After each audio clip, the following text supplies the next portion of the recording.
was only able to harvest a limited amount without killing him. If these experiments are to continue as requested, we would again require access to the donor. I will not disappoint you again, Moff Gideon.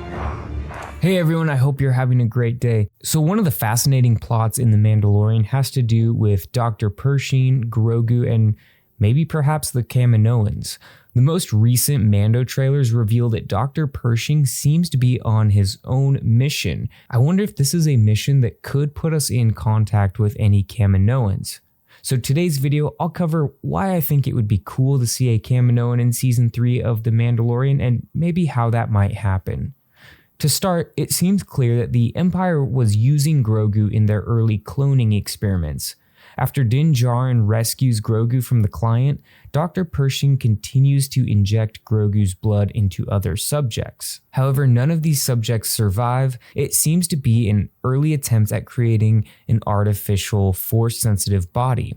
We saw evidence of the Empire's fascination, or I should say the Emperor's fascination, with force-sensitive beings when Obi-Wan infiltrated the Fortress Inquisitoris and saw Jedi bodies being preserved in large vats. If you've been tracking Star Wars recently, then you've probably noticed that cloning force-sensitive beings is a priority for Imperial scientists. This is, of course, at Palpatine's request, as he saw a contingency plan to ensure that he would reign as Emperor forever. We see the results of these cloning experiments in The Rise of Skywalker with his decrepit clone body and the different Snoke bodies in the vats throughout Exegol. Because cloning is one of the topics that Star Wars seems to be emphasizing right now, it makes me wonder if there's more that the Kaminoans have to offer. With two separate shots of Dr. Pershing in the Mandalorian trailers, could he be a more important part of the show than he has been so far? Maybe he's the key to bringing Kaminoans into the Mandalorian. Before we continue this video, I just want to remind you of the like button. I'm not going to tell you to leave a like unless you really do like the video, but just remember it's there.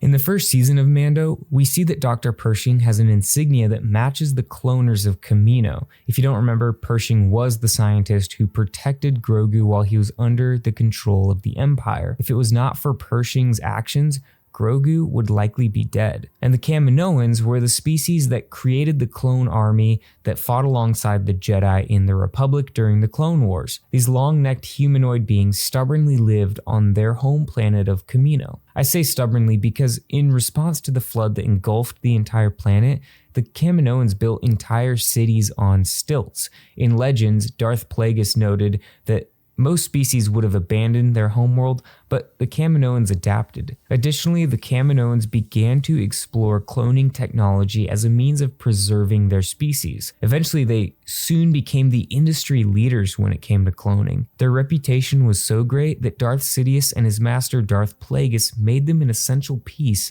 of the Sith Grand Plan when they set events in motion so that Sifo Dyas would commission the Kaminoans to create the Grand Army of the Republic. The Kaminoans' planet was decimated during the Season 1 finale of The Bad Batch when the Empire laid waste to every cloning facility on the planet.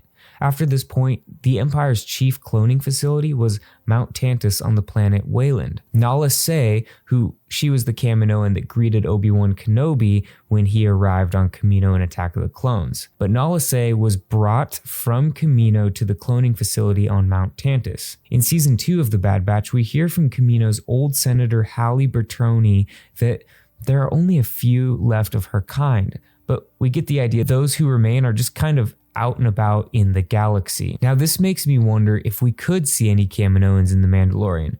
There is a shot in the new trailer for Season 3 of The Mandalorian where it appears that Dr. Pershing is exploring the darkened hallways of some sort of facility. I've also seen a lot of people say that this is an Imperial Star Destroyer. To me, that doesn't make a whole lot of story sense considering we've connected Dr. Pershing to the cloning and the experimentation plot that's slowly been developing through The Mandalorian, so I think it makes more sense that he would be investigating these cloning facilities that the Empire used to control rather than an abandoned Star Destroyer. I'm just not sure what there would be for him on a Star Destroyer, but I could be wrong. Perhaps he was able to get onto Kamino and investigate the underwater wreckage of Tipoca City. Or perhaps he is exploring Mount Tantus. Mount Tantus actually has a cool post-Return of the Jedi story. In Legends, it was the place that Emperor Palpatine stored all sorts of artifacts, and he left a old crazy Jedi to guard it named Sabotaged. So maybe we could see something like that. That'd be pretty sweet. If that's the case, that Pershing is exploring old cloning facilities, could we see Kaminoans in The Mandalorian? The short answer is I just don't know, but I wanted to think about a way that it might make sense if we did see this reclusive species again, because I do think at this point in the Star Wars story, they do have a little bit of closure that needs to happen. We established that they're the leading pioneers in cloning, and we also remembered that the Empire decimated their planet. So I think there's some purpose there. We've decided that they were the leading pioneers in cloning, and we've also established that Dr. Pershing has some sort of connection to them. So at this point, to me, it does not seem unlikely that Dr. Pershing is driven by his own motivations, which probably differ from what the Empire initially hired him to do. I think that his goal might be more aligned with the New Republic, or perhaps just saving Grogu. Maybe he's going as far as to find a way to sabotage the Empire's cloning program. Think about it. Palpatine never really succeeded in cloning a Force-sensitive body that was not decrepit. So what if Palpatine was never able to succeed in this because Pershing sabotaged the program in some way? It would be kind of like Galen Erso creating a secret weakness in the Death Star. So hang with me as we round out this theory, because I do think that it connects to that idea of bringing closure for the Kaminoans.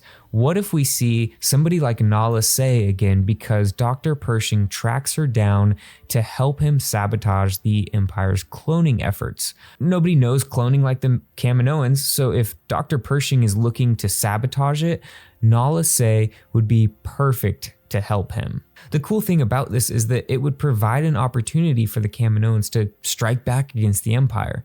Their homeworld is in ruins because the Empire decimated it. They're near extinction because of the Empire.